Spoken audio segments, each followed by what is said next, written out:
How would you like a 15% discount to my daily email, the stack of stuff, the show notes, discounts to the conference, all of that? All you need to do is text the word show to 33777. You'll get the annual subscription with a 15% discount to my daily email. You'll get the stack of stuff, the links to the show notes, discounts to the conference, and so much more.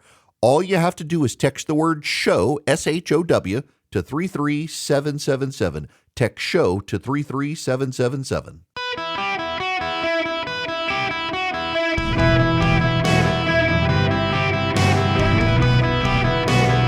Welcome to the Eric Erickson Show podcast, Hour 2. Greetings, conversationalists. Welcome. It's Eric Erickson here across the United States of America. I am delighted to have you. The phone number is 877-973-7425 should you wish to be on the program. Y'all, I'm sorry. I've put myself in a bad mood over these computer gremlins that have plagued my audio, and I finally figured it out, and it was the dumbest thing. I am burdened by a stupid video live stream. I am compelled to do that when I go to my flagship station, then messes up every single setting on my computer, and then it has to be undone, and it just I hate the video live stream. So I can get that off my chest and move on. It just screws up my computer every single time. So let me move on and see if I can put myself in a better mood, except we have to talk about something we shouldn't have to talk about, but we got to talk about it. It's so incredibly frustrating that we are at the point that we are at with the campaigns that we're in. And before I get to any of that, I've distracted myself. Charlie, I sure am glad you texted me. Otherwise, I would have gone into this. And instead, I have something better. This will put me in a good mood. The Secretary of State of the state of Georgia is joining me. We are one of the biggest swing states. And I heard someone on CNN yesterday say that it could take weeks for the state of Georgia to know who is elected president of the United States. Well, my next guest, he has a background as an engineer, an engine nerd, I think he would not mind me saying. He's a smart guy who has put in place technology to make sure we're not going to be waiting a long time to figure out who the president is. Joining me, Brad Raffensperger, the Secretary of State. Mr. Secretary, thank you very much for calling in. Hello, Eric. It's good to be with you. So let's talk about your nerdy side, because you got a background with technology and engineering. You go into the Secretary of State's office, and we have all these election problems. We got all the electronic machines. We got all the conspiracy theories. And you have recognized that probably the number one thing you need to do is to instill some trust in the system, which is difficult when you have counties like Atlanta's Fulton County that take 5 years to actually count the votes. So can you talk about how you have changed things around to make things happen? Well, Eric, first off, as it relates to the counties, we finally, in state law, have an accountability measure. So any county that just doesn't do a good job, with the elections, the state election board can meet and then have a group of people that go out and do an investigation and report back. In fact, we actually had an embedded person during the 2020 cycle because they had so many issues in the June 2020 primary. And from the work that Carter Jones came up with, we actually had a 350-page report. And we used that for a lot of undergirding what we want to do with SB 202, the Election Integrity Act. But number one, counties now are being held accountable. We also put into state law with, this year, but all the early voting that you see that going on right now, we're having record turnout. We're over 3 million votes already for early. We're at 3.1 million as of right now as we speak. Record turnout. All of that has to be reported no later than 1 hour after the polls close. If every county finishes at 7, those will all be uploaded and reported on our big board, on our website by 8 p.m., no later than 8 p.m. And then all the early absentee ballots that likewise have to be, tabulated and reported no later than 8 p.m. And that's going to be 70% of all the votes. So the fellow on CNN Wow. is sorely mistaken about Georgia. We believe that you'll have 100% of the voting done before you leave that night. But at the end of the night, we believe that we'll have all the results posted for Georgia. Wow. Yeah, okay. So I got to tell you, and you know this, and for folks who are outside the state of Georgia, why it's such a big deal is because we do have a couple of metro Atlantic counties that in the past years have taken a very long time to process votes, and more than once. And we know in 2020 it drew some of the conspiracy theories out there of they left overnight, they left the ballots out, they came back, was there hanky-panky? And so what you're telling me is that's not, barring seriously unforeseen issues, that it's not even going to be possible for that to happen because nobody's going to have left before the votes are counted. Exactly. In any county that's not finished by 12 midnight, state law requires that we have to know what are the number of outstanding ballots. And so that'll actually include the absentee ballots that come in before this weekend. Those will all be tabulated by 8 p.m. The ones that come in from weekend to Tuesday, obviously we have to go through that process. The counties need to verify that that's a lawful ballot.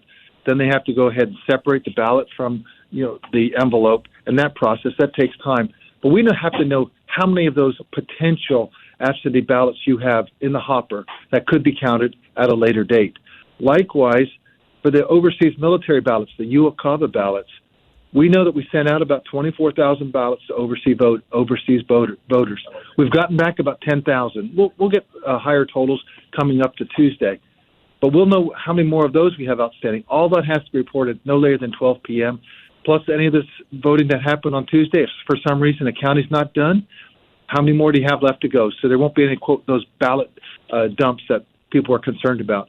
We're also going to be telling the counties that need to do, constant uploads, as they finish each precinct so we can get those numbers uploaded. So you're going to get a lot more data coming to you. We're really excited about that. And then also, by keeping those counties accountable, we put into state law that the lines have to be shorter than 1 hour on Election Day. And during early voting right now, Trish and I, we voted in 7 minutes. And we did go to a place, and it looked like the line was 20, 30 minutes long. So we went to another library and in and out in 7 minutes. Well, that's what you're seeing. And so counties are doing that all over the state. And in spite of, we're having record turnout. I was in Paulding yesterday, Coweta. Lines were moving quick, and people had smiles on their faces. By the way, good job on Coweta. First time I mispronounced that county's name, boy, did I get it chewing out by somebody from Noonan. So well done for you. So I just a plug for you guys. There's a website for people in Georgia, mvp.sos.ga.gov. And I'm actually looking at this right now because I cast by absentee ballot. One of my concerns was the slow mail processing we've had in the state. My ballot was processed October 14th and mailed October 14th. It took it a week to get to me from my county, which I found absurd, but I see that they have already received it, processed it, and approved it for counting as of October 26th. Also got a text message on my phone saying the same thing. The communication from the Board of Elections and handling my ballot, making sure I know that it was mailed, making sure I know it was received, making sure I know there wasn't a problem with it, has actually been really good. Exactly.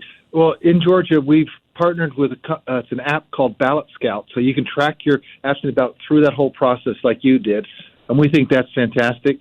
And so you know exactly where you are with the absentee ballot process. And so we've done everything we can to increase the security, but at the same time, that increases voters' confidence.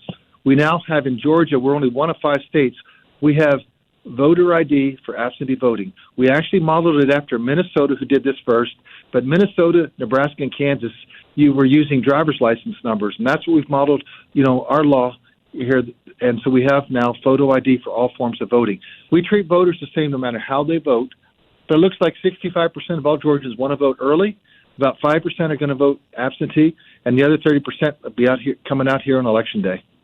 Let me ask you real quick before I let you go on some of the fringy things that keep cropping up on Twitter, like allegedly in Whitfield County, ballots are being changed as they come through. I keep hearing people on the internet say these things are happening, but like people who see Bigfoot, we've all got cell phones, and yet no one can videotape this stuff happening. And it just seems like there may be some people out there who want people to believe there are problems without there actually being problems.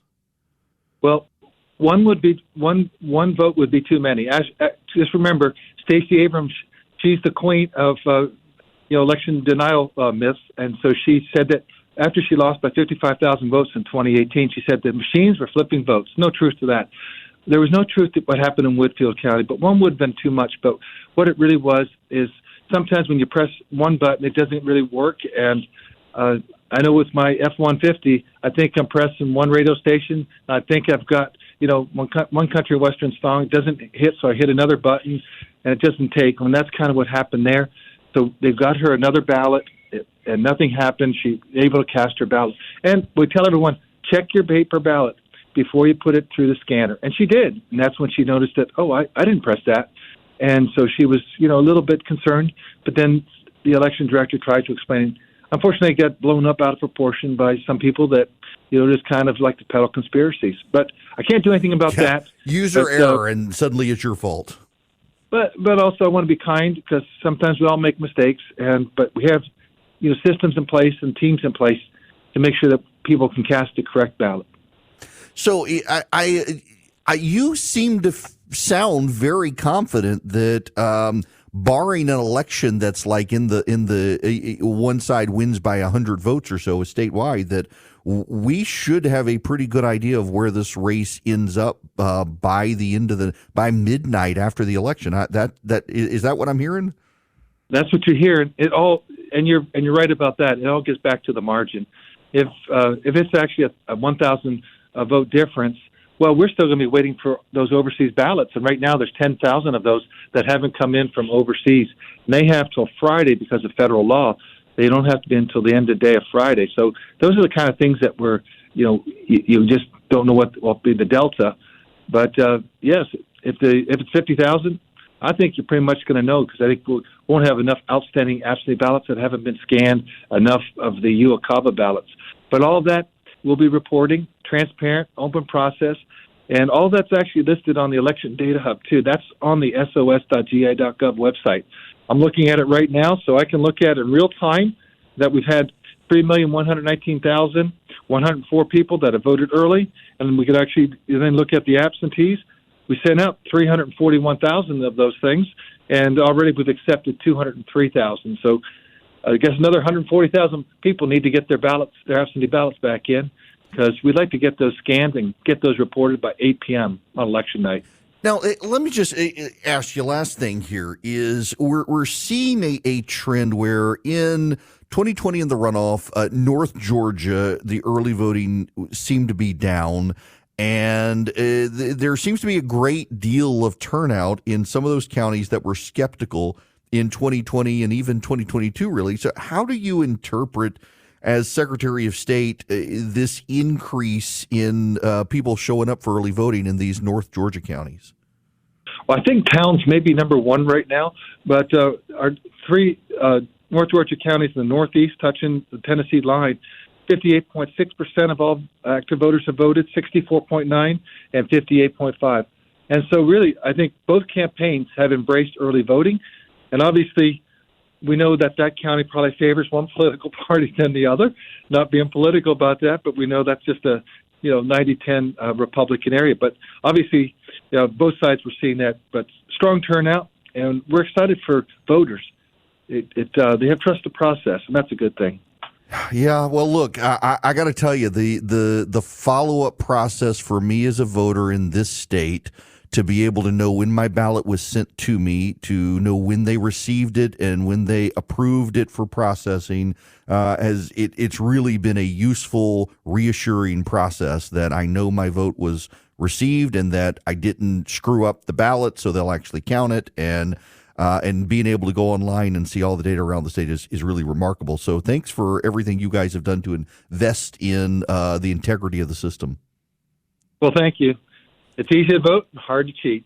There you go. Secretary of State Brad Raffensperger from Georgia, one of the must-win states for both candidates.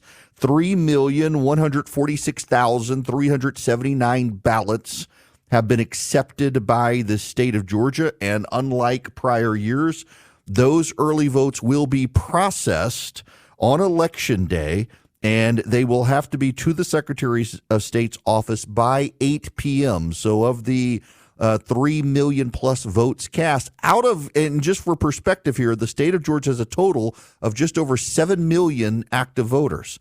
So we've got 3,146,379 votes cast already out of a total combined voter pool of 7,228,538 total possible votes. That's really a big deal. We should not, unless this election is super, super close, we should not be waiting, at least in Georgia, for this state to be able to determine who won. We'll all be able to go to bed having some pretty good idea, I think, knowing who voted on election night. Thank goodness. All right, stand by on the phones because I went along with the Secretary of State, so this is going to be a short segment. I'll get to your phone calls on the other side of this. I got to tell you, the way people's minds work, got a listener who commented on social media and said, if counties have to report how many ballots are still outstanding, can't people on the other side go find those ballots and manufacture them and they can substitute them in and steal the election? Oh my God, everybody wants to find a way to steal the freaking election. No, they can't. And why can't they? Because they don't know who the ballots are from. So if a county tells you it's got 5,000 absentee ballots outstanding to be processed, the other side can't go out and just conjure 5,000 absentee ballots and create them and stick them in the ballot box. Why?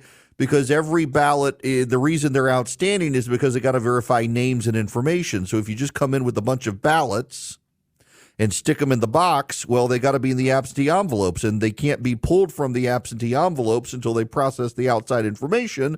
And so if they're in a box and the outside information wasn't processed, those ballots can't be counted by law. So they do have systems in place. Everybody is so convinced that everybody else is going to steal the election. I actually believe that both sides are going to try to steal the snot out of the election this time. I actually do believe it. Why? Because the Republicans are so convinced the Democrats stole it last time, the Republicans are going to try to steal it this time. And the Democrats are so convinced, the Republicans are so convinced they're going to steal it, the Democrats are going to try to steal it, and both sides are going to go to jail, hopefully. Now, I got to tell you about the Eden Pure Thunderstorm. You can get 3 of them for less than $200 and save $200 at EdenPureDeals.com. EdenPureDeals.com. You put in Eric3, ERICK3 at EdenPureDeals.com, and you can get 3 Eden Pure Thunderstorms, and you can clean the air after this noxious election is over. We'll need it because all the people are going to be burning sage, and that stinks. So you just get your 3 Eden Pure Thunderstorms at EdenPureDeals.com.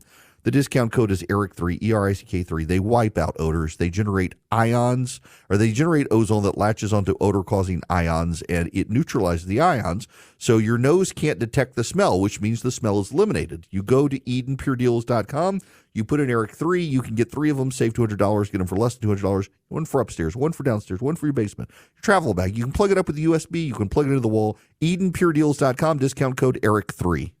Hello there. Welcome. It is Eric Erickson here. The phone number is 877-973-7425. If you want to be on the program, if you text the word Army to Army, text the word Army to 33777. If you put in your name, your zip code, and your email address, we'll be able to reach out to you as we move around the country. Those of you out in Tulsa, don't forget I'll be at KRMG next Thursday. Go to the KRMG.com website or KRMG app and register for the event. It's free, but you got to register.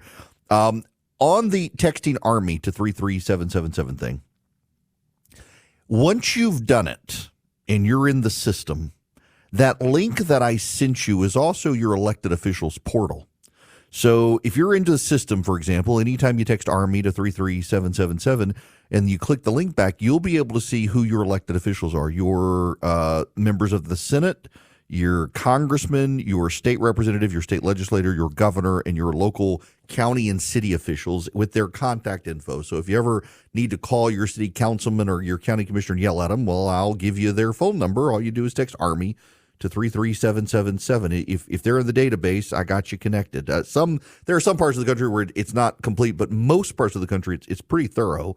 I'm happy to do that to you as a service to listeners. Now, I want to take Rashad's phone call here. He's been waiting patiently. Welcome to the show. How are you? I'm doing good, Eric. It's an honor to talk to you. Thank you. All right, I have a question for you. I wanted to know, what do you think about the lawlessness and rioting that would follow behind Harris' loss? And have you heard if any of the governors in the swing states are preparing to call up the National Guard?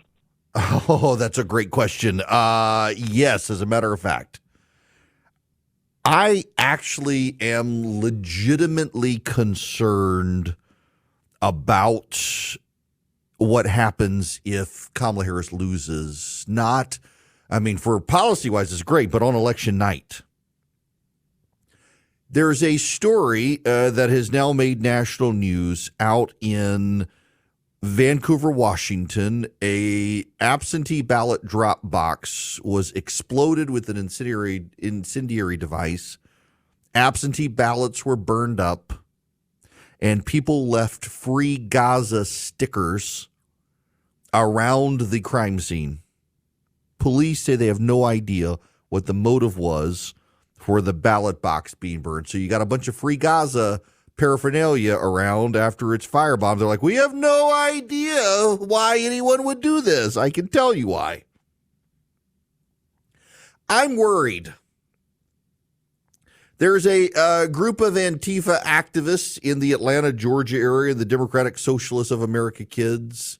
They riot at the drop of a hat. If Kamala Harris loses and Donald Trump gets reelected, I suspect there will be fire bombings in Atlanta. I think that I have been asked not to go into all the details, but I've had some conversations with several different governors in the last week, and they are prepared to take swift action in urban areas if Donald Trump does get reelected. Because it's a real concern. Democratic governors themselves are concerned about it in Democratic states. A number of Republican governors are taking it very seriously. I mean, I look. Let me play this bit from Harry Inton to try to set the stage for you here. Let me find. This is another clip from Harry Inton. Just listen to this conversation with John Berman on CNN. Part of the lore surrounding Donald Trump for nearly 10 years now is that the polls underestimate Donald Trump. Maybe. But what if? What if this time they don't? What if this time the polls are actually underestimating Kamala Harris? With me now, sexy pirate and CNN senior data correspondent, Harry Enton. Thank you. All right, Harry. This is actually serious here. The polls have underestimated Donald Trump in 2016 and 2020. Any precedent for it happening 3 times in a row? It's the great question, John. Is there any precedent that the polls will underestimate Donald Trump once again? Because that's all we hear about. Oh, Donald Trump's going to outperform his polls. So I went back and checked out whether or not a party outran the polls 3 presidential election cycles in a row in the key battleground states.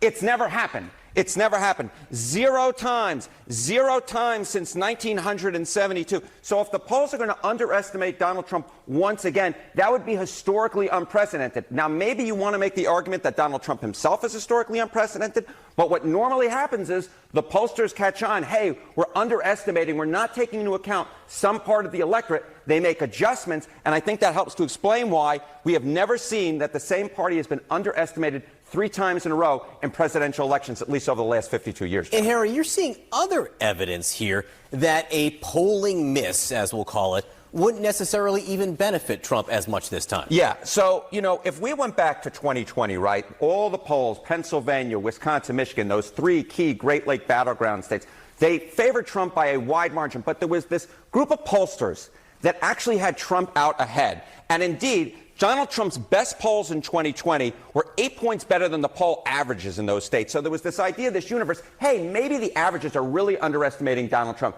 This time around, the question that I had was, are there still these polls that may indicate that the averages are really underestimating Donald Trump? This time around, there's really not the evidence for it. The best.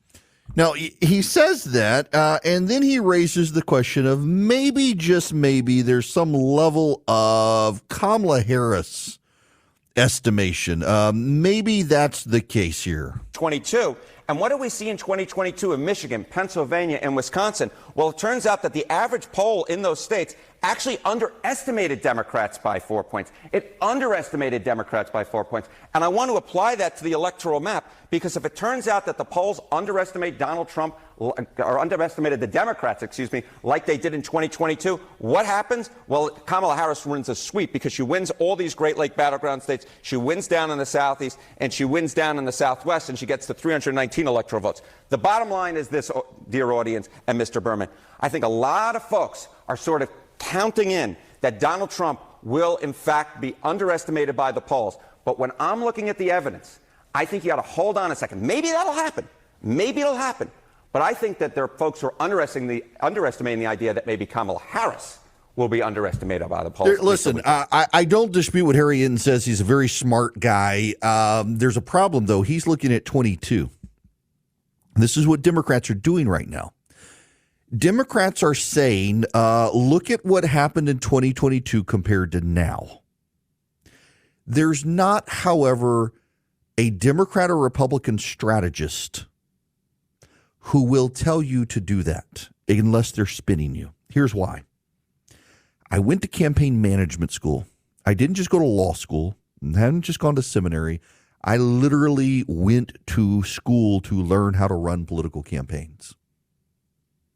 And what you learn in political management school to this day, even with all the copious amounts of data and research, a presidential election turnout is always different from a midterm election. Remember the low propensity voters? Low propensity voters are called low propensity voters because they only turn out and vote in general elections and presidential years. And by the way, the data shows they're doing that this time. So low propensity voters, they don't turn out in a midterm election. Midterm election turnout is slower. Even in Georgia, for example, where I am, in 2022, you had Brian Kemp versus Stacey Abrams rematch, and the total number of votes cast in 2022 was lower than the total votes cast in 2020, even though the only statewide elections in 2020 were federal elections, including the presidency, not the gubernatorial election and all the statewide offices in Georgia. The presidential election turnout is historically higher. Also, the turnout tends to be modeled in off-year elections based on the party out of power.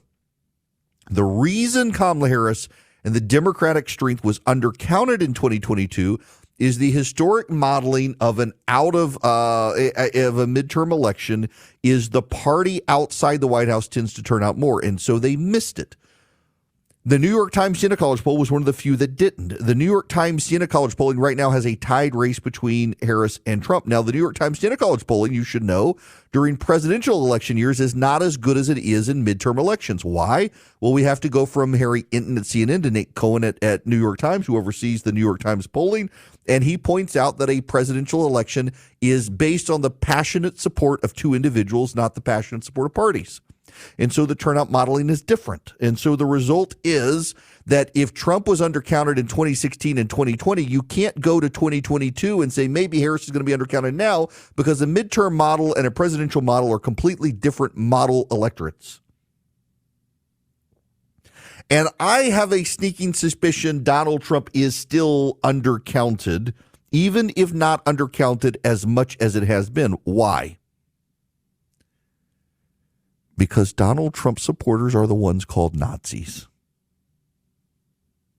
And do you want to out yourself as a potential Nazi? Donald Trump is a uniquely historic character. That's why his polling has been undercounted. And if you're a Donald Trump supporter and you think the media is out to get you and maybe the pollsters are reporting you, you're less likely. And also, Donald Trump's voters demographically are less likely to participate with pollsters. Why? Because they're working class people who aren't going to answer the phone of a telemarketer if they don't recognize the phone number. Kamala Harris voters want you to know they are Kamala Harris supporters. Kamala Harris supporters are like vegans and CrossFitters and atheists. They need you to know where they stand on the issue. Trump supporters are not. So I don't think Trump's going to be undercounted as much, but I would not be surprised if he still is. But let's go back to Harry Inton's point. If the polling is undercounting Kamala Harris, she's going to win all 7 swing states. This is the point I made yesterday. If Harris has just 5 percentage points more women show up than is expected, she will sweep all 7 swing states. But let's look at the actual data now. In Nevada, Republican early voting is surpassing Democratic early voting for the first time in American history. In North Carolina, Republican early voting is surpassing Democratic early voting for the first time since George W. Bush was running for re-election. In Georgia, the percentage of the black vote in early voting is 26.9% right now. This is the Wednesday before the election. When black voting in Georgia early voting is less than 30% on the Wednesday before the election, Democrats don't win in Georgia. That's always been true. In fact, in presidential elections, the black early vote needs to be between 34 and 35% for the Democrats to be even within the window of a margin of error of possibly winning, not guaranteed to win. Black voting right now in Georgia needs to be at least 34% for the Democrats to even have a chance of winning. It's 26.9% on the Wednesday before the election right now. That means Democrats aren't winning Georgia right now. I can't tell you who's going to win. I can't tell you a whole lot from the trends because we don't know who people are voting for. But I can tell you historically in Georgia, if the black vote is less than 34% in a presidential election year, the Republican is going to win the state of Georgia. And right now, it's at 26.9%. So it doesn't look like Harris is being overcounted just based on the modeling of actual turnout. And same thing in Arizona, North Carolina, Georgia, in Pennsylvania, Republican voter registrations are higher than they should be. Typically in Pennsylvania, the Democrats win early voting by 70-30, and right now it's about 60-40, which means Republicans are surging. They've got increased voter registration in Pennsylvania. All of these are signs that point to no, Kamala Harris is not being undercounted. In fact, the voting is turning out as the polls have modeled, if anything, possibly stronger for Donald Trump. I can only go so far in extrapolating data from the early vote, but it doesn't look good for the Democrats right now. It doesn't. That could change on Election Day. They could all show up and dominate the polls. Maybe they're waiting until the very end. Maybe they're waiting for Election Day. But I can tell you where the trends are right now. Harry's right that it is possible Kamala Harris is being undercounted. But when you look at the trend lines for early voting, particularly among the black vote, it doesn't appear to be the case. And that's why Democrats are so aggravated right now. Now, I got to move on. But before I do, I got to tell you about Old Glory Bank. Old Glory Bank is my bank. This is very important for you to understand. Old Glory Bank has been my bank for more than a year. They've only just become an advertiser in the last few months on this program. I sought them out to advertise to be able to tell you about them because I have enjoyed using this bank so much. Their online bill pay is phenomenal. The ability to actually work with bankers if you have questions, even though they're an online bank, you actually get a live human being is incredible. You can get a mortgage with them. You can get a car loan with them. You can do CDs with them. Their interest rates on their savings accounts are great. You can get a business account with them. I've referred now several businesses to Old Glory Bank, and they've been working with them, and every one of the businesses has been effusive with praise. Your child can get an account with Old Glory Bank and be able to deposit cash. Even though it's an online bank, they'll be able to deposit their cash from babysitting jobs, lawn care jobs, you name it. OldGloryBank.com is the website. You fill out the form online, just like I did over a year ago. Filled out the form online, took less than 8 minutes. Was able to get my account, got a debit card, got the app on my phone. Everything just works. OldGloryBank.com. OldGloryBank.com. Member FDIC, equal housing lender. Terms and conditions apply. Welcome back. It's Eric Erickson here. The phone number is 877-973-7425. There is a wild card race out there that is giving Republicans a little bit of heartburn. That is the Senate race in Nebraska. Deb Fischer on the ballot. And the polling makes it seem like she's going to win. but Republicans are nervous about Nebraska. When we come back, Senator Ricketts is going to join me. He used to be the governor of Nebraska. He's now the senator from Nebraska. We're going to talk about that race and the outcome of the Senate as he is barnstorming around the country. It also is increasingly likely at this point that Ohio flips to the GOP. It is now a toss-up. Nevada, Pennsylvania, Michigan, and Wisconsin all have become toss-up races. New Mexico is expected to be a Democratic seat, but it is getting too close for comfort for the Democrats. If the momentum has shifted in one direction, it looks like it's shifted to the GOP.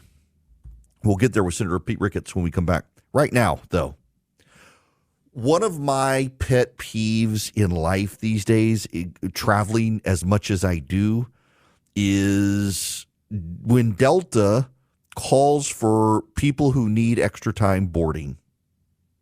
And it's really bad on flights to Las Vegas and back from Las Vegas. You see every schlub in the airport all of a sudden develop a limp and decide they need extra time boarding. It is the wildest thing. And then the line jumpers who get ahead of you. And I mean, I board in first class. I travel so much, I always get upgraded. I don't even have to buy first class tickets anymore, and I get upgraded. And you get in line, you're ready to go, and somebody wants to cut in front of you. And the gate agents are in a terrible mess. So it turns out American Airlines, God bless them, they're now toying with using an alarm system. So when your ticket is scanned and you're in zone 5 and you try to board with zone 1, the alarm goes off and the gate agent says, "I'm sorry, you can't board."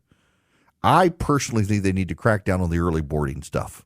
And I don't think they will. They'd get sued for it. But good Lord, the amount of people who try to take advantage of, oh, do you need extra time? You're perfectly fine. You're walking fine. You don't have a baby. You don't have a limp. You're not in a wheelchair. You don't need extra time. But boy, do people take advantage of it. It's everybody wants these are also the same people who don't put their shopping cart up. Good for American Airlines for trying to deter this. I hope the other airlines follow suit.